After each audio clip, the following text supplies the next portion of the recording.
nakita na si Robin Padilla sa NAIA daw po. Ito po, pakinggan nyo. Okay. So, ang pinaka-latest na sinabi ng ating mga sources, si Senator Robin Padilla, and I dare him to correct me, he should prove me wrong. O yeah, i-correct mo daw. I-correct mo daw si Palsis kung hindi totoo yung kanyang mga sasabihin, ha? Si Senator Robin Padilla ay nakita sa VIP section or area ng Terminal 3 ng Ayan. Anong oras? NAIA at around 4:10 a.m. Ayan. So tumutugma, ano ho, mga kababayan. 2:30, lumabas ng Senado, kumakaripas. Mga bandang 4:10, nasa VIP na daw po ng NAIA, Terminal 3, mga kababayan, mga boss chipamos. So, sino yung mga kasama o sino yung kasama ni Senator Robin Padilla bago yung sinasabing nakita doon sa NAIA Terminal 3? Eh di ba etong si si Robin Padilla, si Bato de la Rosa. Ngayon, ano ang papasok sa isip ng mamamayang Pilipino ngayon? Si Bato de la Rosa ay pupunta ng Davao, uuwi ng Davao para doon magtago? Or si Bato de la Rosa ay lilipad ng ibang bansa na ang tingin natin, mga bossing, na pinaka close nilang bansa at posible na mataguan nila, no, ay China, dahil nga, alam niyo na, di ba? Siyempre doon, mabablock ang ICC. Saan pumunta si Bato de la Rosa, mga bossing? Baka China.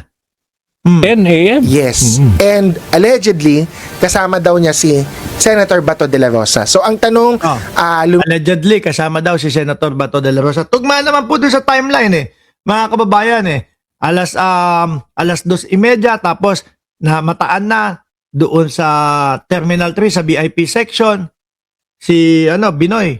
Allegedly, kasama si Bato de la Rosa. Sabi ni Boss Jerby, ito muna si Lito Mesa. Dati pinapanood kita pero puro ka namang clickbait at ang content mo puro history na lang, walang bago. Sayang binabayad namin. Alo, biruin mo, nagbabayad. May bayad ba panonood dito? Utay na yan. Sandali lang. Sandali. O, YouTube. Sandali YouTube. Saan napupunta yung binabayad nila Lito Messina sa akin? Sabi ni Lito Messina, dati pinapanood kita, hanggang ngayon, pinapanood pa din kita. Nandiyan ka, nagkomento ka pa nga, Ikaw talaga, ang mga DDS talaga, ang hihina ng ulo, Dati pinapanood kita, ngayon, pinapanood pa din kita. Tapos, sayang ang binabayad namin sa'yo. Hindi ko alam. Sandali. YouTube. Psst. Mananawagan ako sa inyo, YouTube, ha? Yung binabayad ni Lito Messina, wala pong nakakarating sa akin. Ano po ba naman yan? Bakit po ganoon? Parang hindi po yata patas yun. Ngayon ko lang nalaman na may binabayad pala sila Lito Messina sa akin. Tapos wala akong sabi ni Ma'am Aba, ibalik mo yung bayad mo, Comark, DBS account. Uy, Singapore yan Di ba? Singapore yan. Uy, uwian mo ako ng ano ba yung kulay berde? Dot pintura. Ito si Lito Messina, talagang komedyante. Dati pinapanood kita. Hanggang ngayon, pinapanood pa din kita. Bulbul. Tuloy. Lumipad ba siya with Bato or sinend off lang niya si Bato? At totoo ba nakasama niya si Bato? Kasi the moment na nandiyan o yung mga sumunod na mga oras Terminal 3 na, paliparan na po, panigurado si Bato ihahatid niyan. Hindi nga lang natin alam. Siyempre, private plane ang sasakyan niyan, panigurado. Masyadong mainit sa mata ng taong bayan kapag yung kumbaga regular na jet plane na mga sinasakyan natin. Di ba? Hindi lang natin alam kung saan pupunta. Kapag lumabas ng bansa, posible, maaari, China. ang isang puntahan niya. Dahil hindi pupunta ng Timor-Leste yan. Bakit? Nasampulan ho dun. Di ba? Si Tebes. Si-secure yan. China ang punta niyan. Kung sakali naman po na hindi lalabas ng bansa, pupunta sa Davao yan. Mukha hong kailangan natin palitan na muna saglit si John Vic Remulla at ilagay si Trillanes bilang SILG. Ano po? At pagkatapos, si SILG, ilagay si Torre para hahalughog na naman doon kay Bato naman. 'Di ba? Ilan na po? 3-0 na si General Torre, mga kababayan. 1-0 kay Quebuloy. Naging 2-0 kay dating Pangulong Duterte. Naging 3-0 kay Baste. Oo. Putragis kasi si Baste. Hahamon-hamon, bubugbugin daw si General Torre. Wala naman pala. Takot naman pala. Duwag naman. No? Hindi, tingin nyo mga kababayan. Kasi madami na din pong medyo Ako hindi ko naman po binabanatan si John Vic Remulla. Kaya lang, ilalabas ko na din po yung sa loobin ko. Parang nung mga panahon ho na sila General Torre tapos si Benhur Abalos. Talagang talaga pong mga nangyayari. Nakukuha yung mga dapat kuhanin eh. Di ba? Nakukuha yung mga dapat kuhanin. Ngayon, yung naging si SILG na,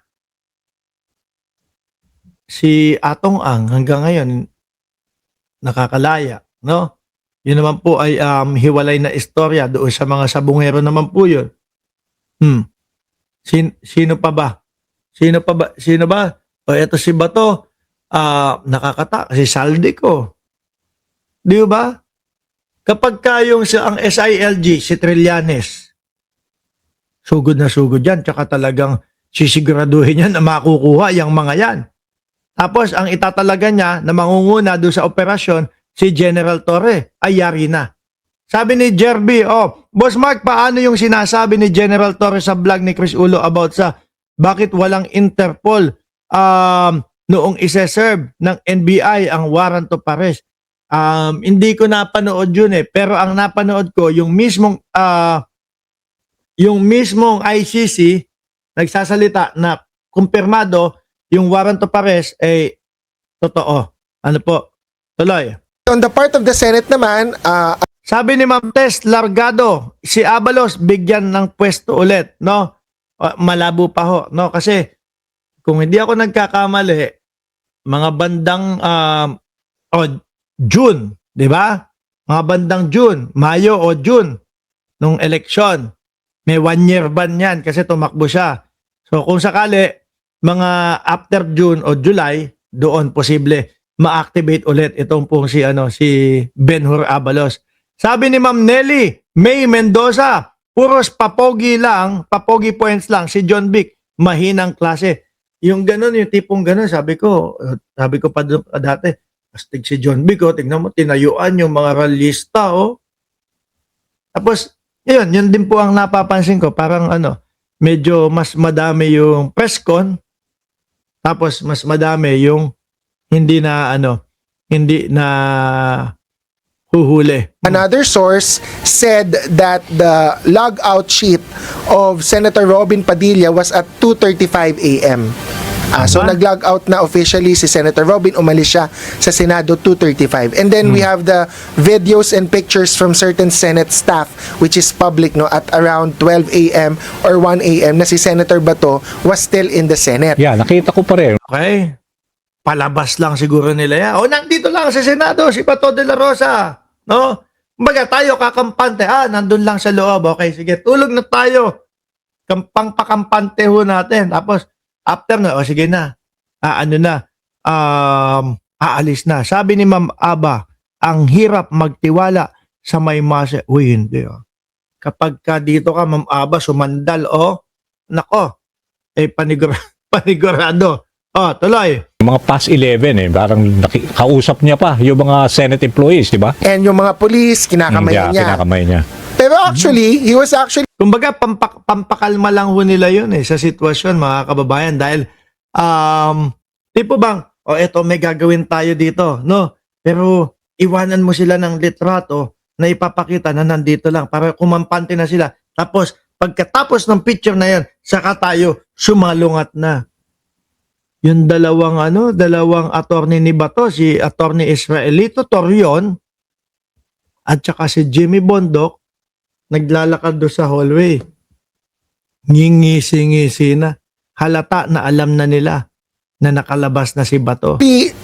in that video, parang he was going somewhere. Okay. So yung suot din niya parang naka-jacket or blazer na he was going somewhere. So it's up to Senator Bato. It's his duty.